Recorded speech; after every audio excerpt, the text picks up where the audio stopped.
sasa unafikia tamati hiyo kesho, na katika kutusaidia kuelewa swala hilo zima studioni ni Albert Gogo ambaye ni meneja wa uchaguzi IEBC kaunti hii ya Nairobi. Karibu sana Bwana Gogo studioni. Asante sana. Katikati ameketi Anthony Mureithi ambaye ni mwanamikakati kisiasa. Karibu sana Bwana Mureithi studioni. Naam, tunaangazia usajili wa wapiga kura ambao umewezeshwa na ambao ulianza tarehe 30 Machi na ambao unatarajiwa kukamilika hiyo kesho Jumanne tarehe 28 Aprili, huku takwimu zikionyesha kwamba zaidi ya Wakenya milioni 1.8 wamejisajili kuwa wapiga kura. Lakini kuna tatizo Bwana Gogo, kwamba kuna shinikizo kutoka kwa baadhi ya wananchi kwamba muda uongezwe, lakini IEBC inasema kwamba ni gharama kubwa sana. Je, itakuwa ni gharama zaidi kuongeza muda au itakuwa ni gharama zaidi kuwatenga hawa wanaotaka muda zaidi kwenye mchakato mzima wa kidemokrasia ambao ni upigaji wa kura? Asante sana. Kuongezwa kwa zoezi hili kwa sasa huenda ikawa ngumu, lakini ni uamuzi ambao tume ikiwa mwenyekiti pamoja na makamishna wataweza kutoa uamuzi huo ikiwa wataweza kuongeza muda. Lakini kulingana na bajeti iliyokuwa imetengwa kwa ajili ya zoezi hili itakuwa ngumu kuongeza huo muda kwa sasa. Kwa sasa. Lakini haizuii kwamba usoni ama siku zinazokuja hakutakuwa na zoezi lingine kama hilo. Kwa hivyo huenda kuna matumaini kwamba iwapo pataonekana pana haja, basi muda utaongezwa ili wale ambao hawakupata nafasi wakati huu watapata nafasi tena kujisajili kuwa wapiga kura. Huenda isiwe kuongezwa muda kufikia zaidi ya kesho, lakini muda utatengwa tena, kwa sababu ukiangalia takwimu zilizokuwa zimewekwa hapo awali ilikuwa tunalenga kusajili 40% ya wale ambao tunalenga kuwasajili katika zoezi hili. Na pia kuna 10% ambao walikuwa watasajiliwa katika maofisi wakati huo kuendelea. Kwa hivyo inaonyesha iko 50% ambao watatengewa muda wa kufanya tena zoezi kama hili. Asante. Na ni takwimu ambazo tutakuwa tunaziangazia baada ya muda usiokuwa mrefu, tukiangazia ni kaunti zipi ambazo zinaongoza katika idadi kubwa ya waliojisajili kupiga kura, vile vile tukiangazia ni kaunti zipi ambazo zimeorodhesha idadi ndogo zaidi ya wapiga kura wapya. Lakini kabla ya hapo nimshirikishe Anthony, kwa mtazamo wako, tunaona kwamba idadi ya wapiga kura imeongezeka kwa milioni 1.8.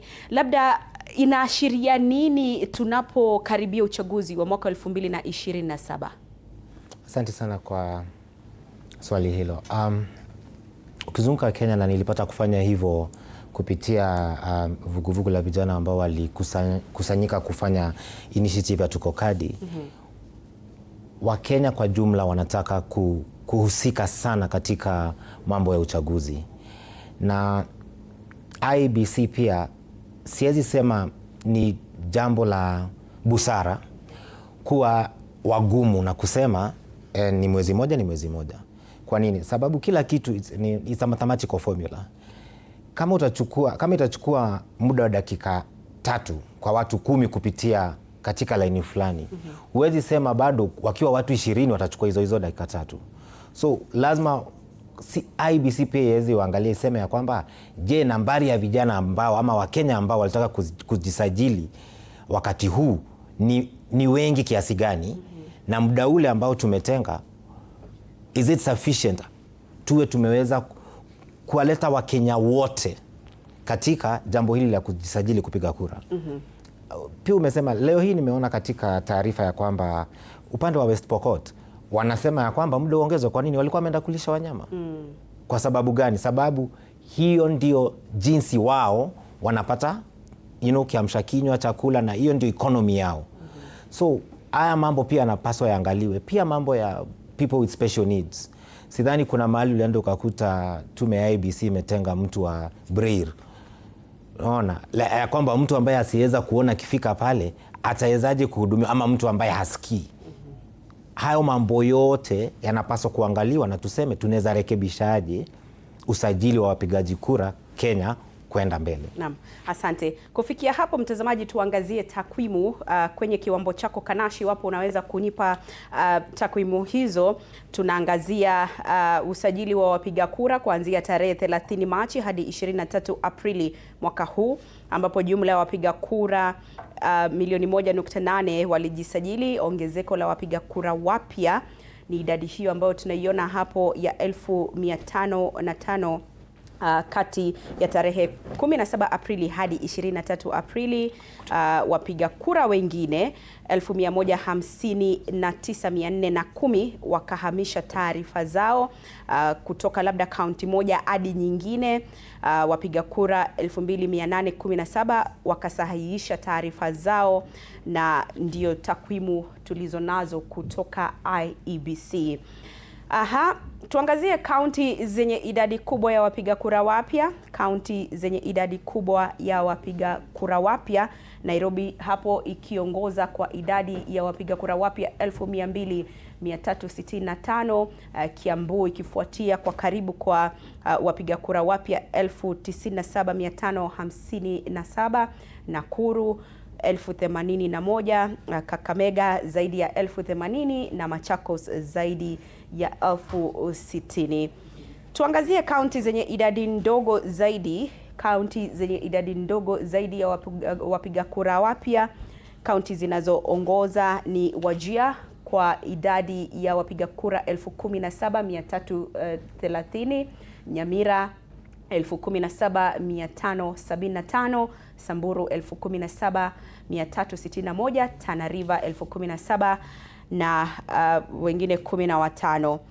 Na mtazamaji, kuna baadhi ya maeneo ambayo yamesitisha shughuli hii ya usajili wa wapiga kura kwa sababu moja au nyingine, mojawapo ya sababu hizo ikiwa ni chaguzi ndogo zinatarajiwa katika maeneo hayo. Kwa mfano, huko kaunti ya Samburu katika wadi ya Poro, huko kaunti ya Elgeyo Marakwet kuna eneo au wadi la Endo ambapo chaguzi ndogo zinatarajiwa, na katika maeneo bunge ya Emurua Dikir chaguzi ndogo. Olkalau kuna chaguzi ndogo, na vile Malava na Mbere kaskazini kuna mgogoro kidogo kuhusiana na matokeo ya chaguzi hizo ndogo. Hivyo basi maeneo haya yakasitisha shughuli nzima ya usajili wa wapiga kura. Sasa nirejeshe hapa, na hili nitakuwa nalielekeza kwako Bwana Gogo, kuhusiana na tofauti ambayo inashuhudiwa. Kwa mfano katika kaunti ya Nairobi tunaona idadi ni zaidi ya 200,000 ya wasajili au watu waliojisajili kupiga kura, idadi ya wapiga kura wapya. Lakini tukija katika kaunti ya Wajir, idadi hiyo inakwenda chini sana hadi 17,000, Lamu inakuwa hadi 8,000. Ilhali ni shughuli hii ya usajili ambao uliwezeshwa, ambayo tunasema ni usajili endelevu, ambapo tunatarajia kwamba shughuli hii ililetwa hadi mlangoni kwa mtu huyu kuweza kujiandikisha kuwa mpiga kura. Iweje kwamba tunashuhudia tofauti hii kubwa kati ya maeneo ya mijini na maeneo ya vijijini? Asante. Idadi hiyo kama Tana River inaweza onekana ndogo, lakini ukilinganisha na idadi ya wapigaji kura wapya ambao walikuwa tumeweka shabaha ya kuwafikia, utakuta si ndogo, utakuta ni asilimia kubwa. Kwa hivyo tusiangalie tu ile idadi, tukilinganisha na shabaha iliyokuwa imewekwa mapema, utaona kwamba wamejitokeza vyema sana. Kaunti ya Nairobi ingawaje iko na zaidi ya 200,000, shabaha yake pia ilikuwa kubwa. Ilikuwa 275,000. Kwa hivyo kama IEBC mnaweza kusema kwamba lengo ambalo mlikuwa mmeweka katika shughuli hii, mchakato huu mzima wa usajili wa wapiga kura, ni lengo ambalo mmeridhika nalo hadi kufikia sasa? Hatuwezi sema tumeridhika nalo 100%, lakini pakubwa watu wamejitokeza vyema kujisajili, lakini iko nafasi kubwa ya wengi zaidi ambao wangeweza pia kujitokeza. Sababu tukiangalia milioni 1.8 na shabaha ambao tulikuwa tumeweka ya milioni 2.5, utaona bado hilo pengo ni pana ukilinganisha na zile siku ambazo zilikuwa zimebaki. Lakini Pakubwa ni kwamba Wakenya wamejitokeza vyema, lakini iko nafasi kubwa ya kujitokeza zaidi. Naam. Na labda niulize, manake unaposikia kwenye taarifa zetu kuna baadhi ya watu ambao wanashinikiza kwamba kuongezwe muda kwa sababu moja au nyingine, na IEBC inasema kwamba ina gharama kubwa. Tumemsikia pia mwenyekiti akisema kwamba ni gharama kubwa. Labda tusikie kutoka kwako, gharama hii ni ya kiwango kipi, ni ya aina gani ambayo inazuia shughuli yenyewe kusogezwa kwa muda? Asante sana. Ukiangalia zoezi hili, ile mitambo ambayo imewekwa nje kutumika ni zaidi ya 5,300 na pia kuna vijana zaidi ya 12,000 ambao walipatiwa kazi hizi za usajili kama makarani, na pia wengine zaidi ya hao ambao tuliwatumia kama mobilizers kuhakikisha kwamba wanashinikiza watu wajitokeze kujisajili. Pia kuna usafiri wa hii mitambo kutoka sehemu moja hadi ingine, kwa sababu tumepeleka zoezi hili katika wadi. Utakuta hizi ni gharama ambazo zilikuwa zimetengwa kwa ajili ya muda huu. Kwa hivyo kuongeza muda itahitaji kwamba bajeti maalum labda iweze kupatikana ili kufidia zile gharama, hasa mishahara ya wale wanaofanya kazi, usafiri. Ni gharama kubwa. Naam. Asante sana kwa hilo. Muridhi anazungumzia pia vijana ambao walihusishwa na ambao walipata kazi kidogo wakati wa mchakato mzima, lakini kwa mtazamo wako nadhani kwamba vijana wamejitokeza vya kutosha katika kujisajili kuwa wapiga kura, au ni kelele tu mitandaoni? Manake tumewaona vijana wa Gen Z mitaani wapo na vile mitandaoni wapo, lakini ikija katika shughuli hii ya usajili wa wapiga kura wako wapi? Asante kwa swali hilo. Najua nimesikiza akitoa baadhi ya kazi ambazo IEBC ilifanya, na point tu moja ndio kidogo ninataswishi. Ni wale vijana anasema kwamba walikuwa mobilizers. Nimepata kuzunguka ama kutembelea eneo tofauti Kenya hii katika ile kampeni ilikuwa ya Tuko Kadi, mimi pamoja na kina Alan Zademba na Wakenya wengine. Nilienda Kilifi, nilienda Mombasa, nilienda Kisumu, nilienda Siaya, nilienda Vihiga, na kusema kweli kampeni ya usajili wa wapigaji kura Kenya haingekuwa na namba ambazo tunaziona leo kama si vijana kujitokeza wao wenyewe bila malipo kupeleka kampeni hiyo mbele. Ukiongelea mambo ya mtandao, Tuko Kadi, hilo jina halikutokana na IEBC, lilitokana na mtandao.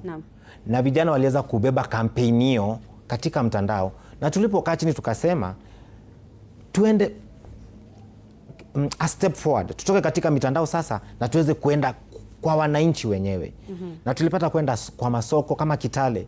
Tulipokuwa tunafanya hamasisho la Tuko Kadi Kitale, tulipata kupata changamoto la vijana wetu ama kampeni yetu kushambuliwa. Kwa nini? Sababu unasikia wanasiasa wanasema hapana, amfanyi jambo mzuri, na ilikuwa katika maruninga.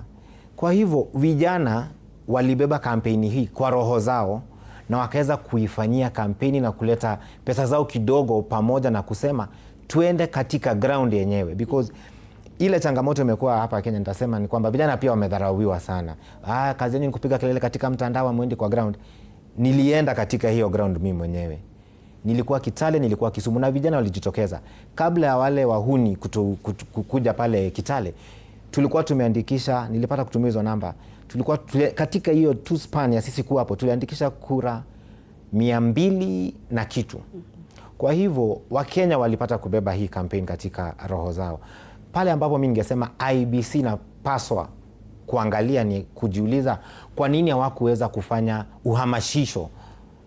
Hatu kuona IEBC kijitolea kukuja katika maruninga, kuweka magazeti, kufanya roadshow kuambia Wakenya kwa nini wajiandikishe kupiga kura. Kwa nini ni muhimu kuchukua kura yako? Ni wapi unaweza tena kuchukua hii kura? Hiyo kazi yote iliachiwa vijana. Unaona? Na hapo kidogo ningependa manager wa Nairobi aweze kusema bajeti ya IEBC ilikuwa pesa ngapi, ndio tuweze sasa kuzungumza bajeti yao na bajeti yetu kama vijana katika the same campaign, na tuweze kuuliza nani walitumia pesa zao kwa uadilifu. Na pia tuweze kukaa chini na tuulizane ni wapi tunaweza badilisha maneno, because hatuwezi ishi tukisema tutafanya uandikishaji kura in the same way kila wakati. Lazima tuweze kukana tujulize nini imebadilika, ni mbinu gani mpya tunaweza leta. Naam. Hiyo ndio mazungumzo vijana wa Kenya wanataka kukua nayo, si malumbano na si kushindana. Naam. Na labda sasa ni kushirikishe Bwana Gogo katika hilo ambalo analizungumzia Mureithi. Ni wengi tu ambao wamezungumza hata mitandaoni, mitaani, kwenye runinga tunapowaalika hapa, wanahisi kana kwamba IEBC imefeli katika majukumu yake, kwa sababu jukumu hili la uhamasishaji ni jukumu ambalo labda IEBC ingelichukua kwa uzito, lakini sasa imefika mahali ambapo hata vijana wanachukua sasa kazi hii kuwa yao binafsi. Unakubali kwamba kwa kiasi fulani IEBC ilifeli katika uhamasishaji? Asante kwa hilo swali. Tukisema tume imefeli katika kuhamasisha wananchi, hapo sio ukweli, sababu zile mbinu ambazo zinawekwa kufikia umma tumeweza kuzitumia. Kwa mfano katika mitandao yetu ya kijamii tumeweza kupost updates regularly kwa wananchi. Pia tumeweza kuenda mitaani hata kuhamasisha. Kila makarani pale wanapoenda wanaambatana na watu ambao wanasaidia kuhamasisha wananchi kujitokeza kujisajili, na pia wananchi wanapojitokeza pia nao kuhamasishana wenyewe kwa wenyewe kama vile vijana wamefanya, ni jambo ambalo linafaa kufanyika na kuendelea. Labda kuna kitu ambacho IEBC imejifunza kutokana na hatua hiyo? Kitu ni kwamba kitu ambacho tumejifunza na ambacho huwa tunaendeleza ni kufanya ile tunaita partnership na watu tofauti tofauti, na kwa wakati huu katika zoezi hili la enhanced continuous voter registration watu ambao wamejitokeza kwa nguvu zaidi ni vijana, na hata ukiangalia katika takwimu ya wale ambao wamesajiliwa zaidi ya 80% wamekuwa ni vijana. Kwa hivyo ni jambo ambalo linafaa kuungwa mkono na pia kushinikizwa kwamba vijana ambao ni idadi kubwa yao ambao walikuwa hawajasajiliwa, lakini siwe tu vijana, ikuwe pia vyama vya kisiasa, wagombeaji ambao wanawania viti, wale ambao labda wanataka kutetea viti vyao, vyombo vya habari, iwe ni jambo ambalo tunajumuishana kwa pamoja kufanya hiyo kazi. Kwa sababu tume peke yake haiwezi kufikia kila mtu kwa njia ambayo labda angetarajia kufikiwa, lakini tunaposhikana inakuwa inaenda vizuri sana. Vijana wengi nimefanya nao kazi wakati wa zoezi hili, wakiwa wanahamasisha, tunawapatia makarani, wanajitokeza zile sehemu ambazo wamehamasishana, na tumefanya kazi vyema zaidi.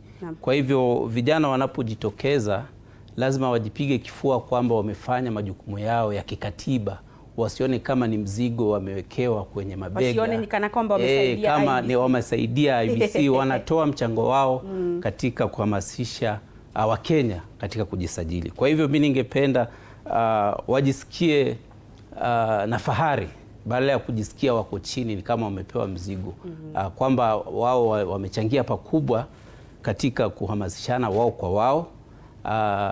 Vijana wamejitokeza kwa wingi, lakini bado nafasi ya vijana zaidi kujitokeza ipo juu, kwa sababu tukiangalia kwa mfano japo wamejitokeza kwa wingi, ripoti tunazopata kutoka kwa idara ya kusajili wananchi inasema kuna vitambulisho vingi sana ambavyo havijaweza kuchukuliwa na wenyewe, na wengi wa wale ni vijana.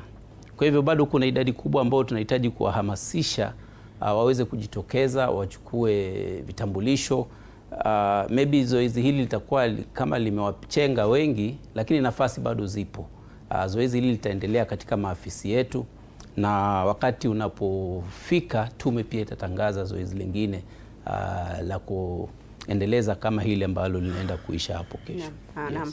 Asante sana. Mtazamaji, unazidi kufuatilia TV47 habari, ambapo tunajadili swala zima la usajili endelevu, ukipenda usajili uliowezeshwa au kwa lugha ya Kiingereza Enhanced Continuous Voter Registration. Ni shughuli ambayo inakamilika kesho kulingana na IEBC, na tunajaribu kudadavua na kuchanganua mchakato mzima umekuwa vipi, vile vile tukiangazia shinikizo lililopo kutoka katika jamii tofauti tofauti kuongeza muda wa shughuli hiyo. Hebu sasa tumsikize mwenyekiti wa IEBC Erastus Ethekon, ambaye amekuwa akizunguka katika maeneo tofauti ya nchi kuweza kukagua shughuli hii ya usajili wa wapiga kura.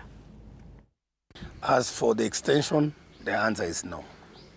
We are not going to extend beyond 28th April, for the simple reason that this mass voter registration is a very expensive exercise. It costs a lot of money for us to employ over 13,000 registration clerks and officers, to train them, to deploy them, to ensure logistically they're provided for. So it's not tenable for us to extend. Anthony, mwenyekiti anasema it is not attainable for us to extend this period, na hata hapa Gogo anatueleza kwamba ni mchakato ambao unagharimu pesa zaidi, lakini kuna hili shinikizo kutoka kwa baadhi ya jamii, baadhi ya wananchi. Kuna hatari kwamba huenda baadhi ya makundi yatasalia kubaki nje katika mchakato huu wa kidemokrasia. Kabisa. Na nitakupe, nimepata kuangalia bajeti ya IEBC katika program hii ya Enhanced Voter Registration. Ilikuwa bilioni 1. Hiyo kumaanisha walikuwa wanapaswa kutumia milioni 33 kila siku. Nitarudi kwa ule mpigaji kura wa West Pokot ambaye anasema alikuwa amepeleka wanyama wake lishe. IEBC iliwezaje kusema sababu huyu ni Mkenya, tutamfikiaje? Mimi kama Anthony, ukinipe milioni 33 kazi ambayo milioni 33 itafanya, kama Alan Ademba alisema alikuwa ananunua bundles za 1000, hizo anasema hizo ni mingi sana. IEBC pia haifai kukua ya kwamba wako na ile hapa ndio tuko na tutabadilika na tutaki kuangalia. Vijana pia wamejitokeza kusema, unajua hakuna mtu ambaye hawezi improve kitu. Swali ambalo tunafaa kujiuliza ni jinsi gani, sababu nilipata kwenda kama Kiambu County, kitu moja ilikuwa inapewa inapaswa kusajili watu 35 kwa siku. Ni jinsi gani vijana walikuwa wanatumia ya kwamba wangeweza kusajili katika hiyo kitu moja tu watu 200 kwa siku moja. So hatujipigi kifua. Jambo la kusajili wa Kenya kupiga kura si mambo ya kujipiga kifua ama kusema ni ukweli. It's our constitutional right, lakini pia it's the constitutional mandate of IEBC kufanya kazi yao pia. Unaona, Mkenya hata yeye ajisumbue kutafuta kazi na kulipa ushuru. Na sababu wao wamepewa ile kazi, wangejiuliza nini ambacho tunaweza badilisha katika hii kazi ambayo tunafanya. Nitakupea mfano. Leo hii nimetoka hapa barabarani. Kunanyesha. Ule mtu ambaye amepewa kazi ya kusajili wapigaji kura amepewa ile mwavuli ya IEBC. Atajikinga kutoka mvua, atakinga kitabu kutoka mvua, ama atafanyaje? Sababu ukiangalia pale ambapo wamewekwa, pia ukiangalia hizi pesa tunasema milioni 33 hauzioni kusema ukweli. Na ndio maana kwa Kenya wanauliza, tukitaka kuuliza milioni 33 kila siku ziko wapi katika uchumi huu wetu? Ni wapi tulipata kuona lori ya kuhamasisha watu wajiandikishe kura? Nani anaweza kuja aseme kusema ukweli kuna mtu alibisha mlango wangu kama ambavyo tunaviona wakati tunafanya ili process ya kuhesabu wa Kenya census? Ni wapi tulipata kuona mtu wa IEBC ameenda kabisha mlango akasema habari kama Lamu for example, because nyumba moja iko hapa na nyingine iko mbali. Wakaji wa Lamu wanaweza sema ya kwamba IEBC ilienda above and beyond kuhakikisha ya kwamba imefikia kila mwananchi pale Turkana, pale Wajir. Ukiangalia zile mahala ambapo umesema namba zilikuwa chini, what is common about those areas is ni mahali ambapo it's sparsely populated. So hatuwezi sema ya kwamba hapa Nairobi ukikuja kwa soko pia Wajir uende kwa soko. Labda mtu wa Wajir anataka mtu akuje kwa nyumba yake, abishe mlango, amuulize umejiandikisha kupiga kura ndio ama la. Pia tuangalie culture za hao watu. Katika watu wa Wajir, mara mingi ukienda kwa hizo boma, wanaume utoka nje, wanawake wanawacha ndani. Na pia ukiangalia takwimu hizo mahali ambapo tumesema leo hii, ukiangalia utapata wanaume ndio wapiga kura wengi. Ni jinsi gani tunaweza ona ya kwamba IEBC iliweza kufanya kazi, kwa sababu kusema ukweli Wakenya hawaoni, na hii kwa kazi ya vijana kufanya hiyo kazi. Sababu kama ni kazi ya vijana, basi kwa heshima kubwa nitasema basi wazee watoke kwa ofisi, vijana waingie kwa hizo ofisi, tupewe bilioni 1 na nakuhakikishia tutarudisha nusu bilioni katika ukuzaji wa uchumi huu. Sababu milioni 30 kwa siku moja ni pesa mingi. Hata Nairobi pekee, hata nikitaka saa hii kwenda nigawanye niseme katika 47 counties, kila county ilipata pesa ngapi? Unaona? Na tuangalie formula, tuseme ile hesabu formula utatumia Nairobi si ambayo utatumia Wajir, because the variables are different. Na takwimu zinaonyesha kwamba wapiga kura 159,410 walihamisha taarifa zao labda kutoka katika kaunti moja hadi nyingine kwa sababu moja au nyingine, labda amebadili eneo anapoishi. Wapiga kura wengine 2,817 wakasahihisha taarifa zao. Lakini Bwana Gogo, kumekuwa na hofu kila mara kuhusiana na uadilifu wa daftari hili la wapiga kura. Je, IEBC inahakikisha vipi kwamba hakuna dosari katika usajili wa wapiga kura hawa ambao tunasema ni ghost voters au hata duplication? Asante. Ukiangalia teknolojia ambayo inatumika kusajili wapigaji kura, kwanza kabla tutumie teknolojia, yule ambaye anaomba kusajiliwa kama mpigaji kura kwanza anajaza fomu ya maombi ya kusajiliwa kama mpigaji kura. Hiyo ndio ina form the initial contract yake ya kusajiliwa. Halafu baadaye zile takwimu ambazo tumechukua katika ile form ndio tunaweka katika mitambo, na pia tunachukua biometrics zake, ikiwa picha pamoja na vidole na mboni ya macho. Halafu anapomaliza ile process anaweza kuweka sahihi kuonyesha kwamba amemaliza ile process ya kusajiliwa. Na baadaye anaweza kuverify status yake ya kusajiliwa kutumia portal yetu ambayo imekuwa active na bado iko active na itaendelea kuwa active, kuangalia kama kweli amesajiliwa na yuko katika orodha ya wale ambao wamesajiliwa. Pia ukiangalia mambo ya transfer, hapo nyuma ilikuwa anayeomba kuhamisha kituo chake cha upigaji kura kutoka eneo moja hadi lingine, alikuwa tu anajaza fomu, alafu hiyo fomu yake ya maombi baadaye inaenda kuwa processed katika database yetu na anahamishwa.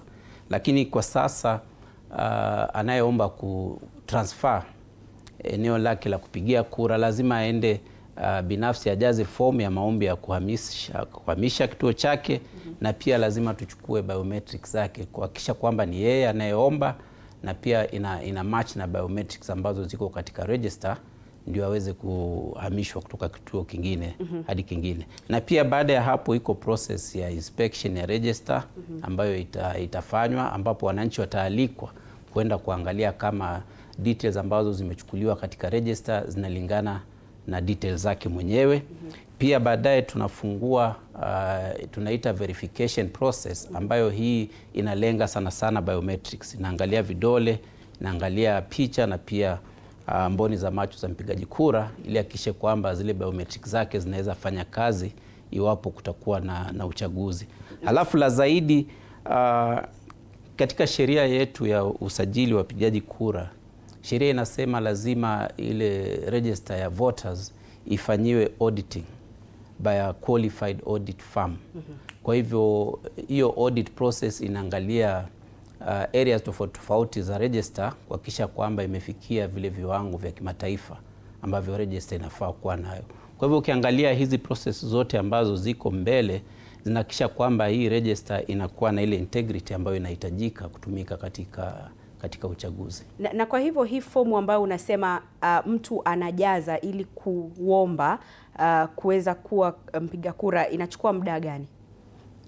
Ukiangalia hiyo process ya kujaza fomu na kuwa registered kutumia ile mitambo inachukua kati ya dakika 5 hadi 10 mwanzo hadi mwisho. Naam. Lakini Bwana Gogo, kumekuwa na malalamiko kidogo hususan kuhusiana na hivi vifaa ambavyo unazungumzia, na ni hatua nzuri sana ambayo IEBC inachukua ya teknolojia BVR, Biometric Voter Registration, kushindwa kufanya kazi katika baadhi ya maeneo. Labda tueleze ni kwa kiwango kipi ambapo IEBC imeshuhudia tatizo hili na ni hatua zipi za haraka ambazo zilichukuliwa ili kuweza kudhibiti?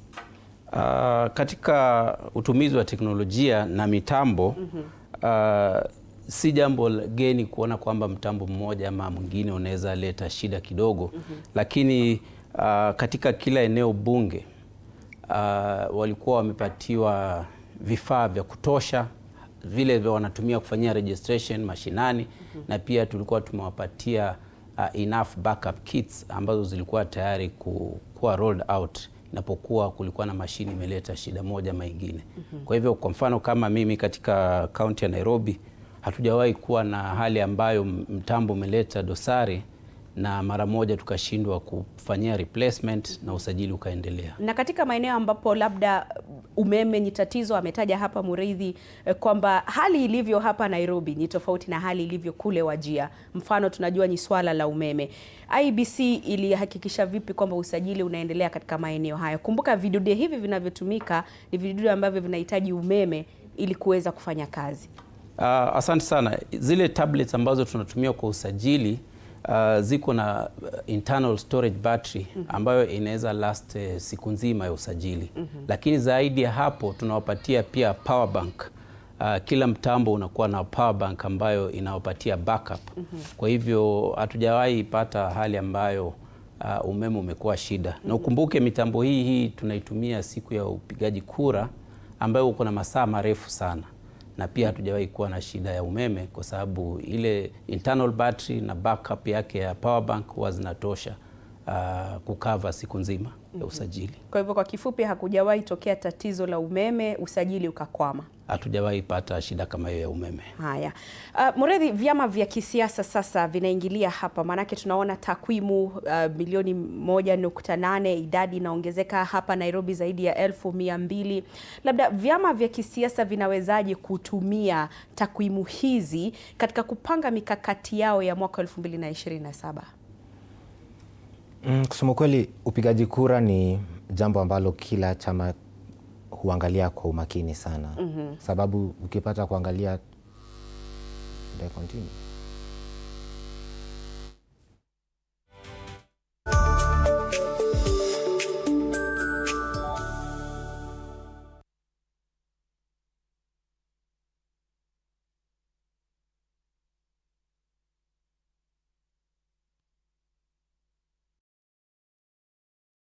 Saturday at 8:30 p.m.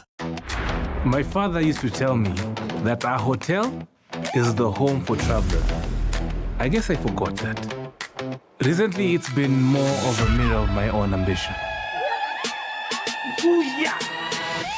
We might fail. We will probably fail, but not for a lack of trying. So for the last time and the first time, welcome to Connect In, the best experience in Eastern Central Africa and its environs. Saturday at 8:30 p.m. on TV47. Tonight on Ni My Guy. But na wacha nikwambie kitu kabla hujaondoka. Kusikuwe na confusion ndani ya nyumba. Sitaki kumwona mwanamume hapa tena. Tumeelewana? So, just Nini, you want me to just cut him off just like that? Nikata simjui. One mistake. Nah, it's more than one mistake. Na tuache kuongea ni kama all this happened in a vacuum. Master, sio mzee tulicheka kule video ya studio jana ama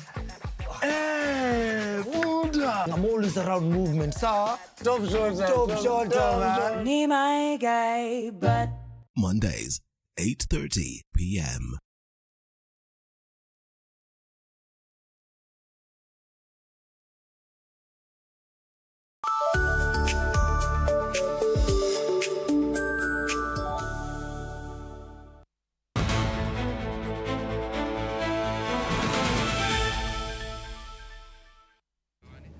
Karibu tena mtazamaji, samahani kidogo kwa mushkila ambao tumeshuhudia, lakini si neno. Sasa tumerejea hewani, tunazidi kuangazia usajili wa wapiga kura, ambapo ninamshirikisha Albert Gogo, meneja wa uchaguzi IEBC kaunti ya Nairobi, na vile vile Anthony Mureithi ambaye ni mwana mikakati kisiasa, na nilikuwa nauliza kuhusiana na masuala haya ya usajili wa wapiga kura. Kidogo ulikuwa unanieleza, lakini mitambo ikakatika, labda unaweza kuchukulia kutoka hapo. Asante sana.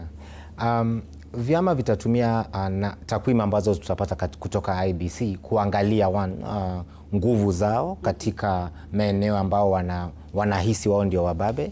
Pia vyama vitatumia hizo takwimu kuangalia, je, pia nguvu za vijana pia ziko wapi, kwa sababu katika uchaguzi unaokuja, kama Wakenya wote wanavyojua, vijana wameonekana kuwa ndio wenye joto zaidi kufanya mabadiliko ambao wanahisi ambayo yanahitajika katika uongozi wa nchi hii. Pia vyama zitatumia hizo takwimu kupanga rasilimali, jinsi ambavyo vyama hivyo zitatumia pesa zao katika kila eneo bunge, kaunti na pia wodi. Kuchagua wagombeaji, na nikisema kuchagua wagombeaji ni kwa sababu katika maeneo tofauti Kenya, unapata kuna eneo ambao unakuta ni clan based leadership, haswa upande za Northeastern. So pia vyama vitakuwa vinaangalia, je, najaribu kutotumia ni kabila gani liko jua namba ziko aje katika, kama tuseme ni wa Maragori, wa Digo, ndio tukisimamisha mgombea kura katika chama chetu hizo namba ziko. So itakuwa kitu cha kuangalia kwa umakini jinsi ambavyo vijana wataamua kupiga kura. Sababu wamekuwa kila wakati wakitupe a huge surprise. Watu walikuwa wanasema vijana wanapiga kelele, watajiandikisha. Tulikosa kufikisha the set target of 2.5 kwa nambari ndogo sana. Unaona, which is very different ukiangalia katika the previous enhanced voter registration. Na watu wako wanajitokeza kwa ukubwa hivyo, na pia this was the first time nikisema katika historia ya Kenya, wananchi waliweza kutake charge of the voter registration process. Kawaida unakuta ni wanasiasa. Wakati huu ulipata wanasiasa waliambiwa hapana, wacha wananchi wa drive this process. So itakuwa kitu cha, kama vijana wataangalia kwa umakini, na pia wenye chama pia wanakuwa wanaangalia hiyo register vizuri, kupeta kuona jinsi watu walijiandikisha, wakiangalia jinsia, wakiangalia kabila na mambo mengine mengi, ndio waweze kupanga bajeti zao za campaign vilivyo. Naam, asante sana Bwana Gogo. Tunaporejelea tena takwimu zile ambazo zinaonyesha idadi ya wapiga kura, kaunti ambazo zimeandikisha idadi kubwa zaidi ni Nairobi, Kiambu na Nakuru, na ni kaunti ambazo zinaongoza katika idadi ya wapiga kura wapya. Je, huenda idadi hii inaashiria kwamba bado Kenya inazidi kuendelea kuwa urban centered kisiasa? Kama nilivyosema awali, shabaha ambayo ilikuwa imewekwa kusajili wapigaji kura katika majiji makubwa kama Nairobi, Nakuru, ilikuwa kubwa, na kwa kweli ndio watu wengi wamehamia mijini, na hata wengi ambao wamehamisha kura zao, wengi wametoka maeneo ya nje ya majiji makubwa na wameenda katika miji mikuu.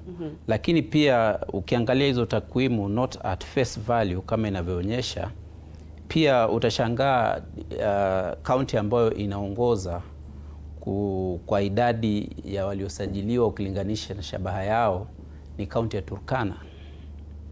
Imeenda karibu mara 2 ya ile shabaha iliyokuwa imewekwa.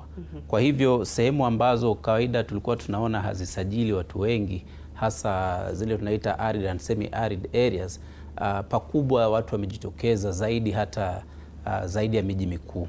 Lakini ukiangalia kwa face value, ndio miji bado iko na watu wengi sana wanaoishi katika miji na pia wanajisajili pakubwa. Pia tumeona tofauti kwa sababu katika drive hii ile mitambo ya usajili wa wapigaji kura imekuwa wazi. Mtambo ulikuwa unaweza sajili mpigaji kura hapa Nairobi na akajisajili kupiga kura sehemu yoyote ya nchi, na ilikuwa hivyo katika mitambo yote ilikuwa inatumika. Kwa hivyo hizo takwimu bado tunabidi kuzichanganua zaidi baada ya zoezi hili litakapofungika, ili tuone, je, wale wamesajiliwa Nairobi wote wamechagua kupiga kura Nairobi, ama labda wengi wao wamechagua kujisajili katika maeneo ambayo yako nje ya miji. Kwa hivyo baada ya hili zoezi tutaweza kuangalia hiyo takwimu na tuweze kupeana picha mzuri ya vile ambavyo wapigaji kura wamejisajili. Bwana Gogo, labda utuchoree taswira kamili ya jinsi ambavyo IEBC ili approach mchakato huu mzima, kwa sababu unavyosema ni kweli kwamba wengi wametoka katika maeneo ya vijijini na kuingia mijini, kwa hivyo automatically idadi hapa iko juu zaidi. Lakini IEBC ilitumia mbinu gani? Kulikuwepo na tofauti kati ya vile ambavyo IEBC ilikuwa inaendesha mchakato huo mijini tofauti na inavyoendesha vijijini? Naam, hiyo ni kweli, kwa sababu ukiangalia kwanza tofauti kubwa ambayo imefanyika ni kufungua hivi vyombo vya usajili kuwa open. Kwa hivyo hapo nyuma ilikuwa mtu akitaka kujisajili, kwa mfano Likoni na anaishi Nairobi, ilibidi afunge safari atoke hapa aende mpaka Likoni kujisajili. Lakini kwa sasa wananchi wameweza kujisajili pale sehemu ambayo wapo kwa wakati ule wa usajili unapofanyika.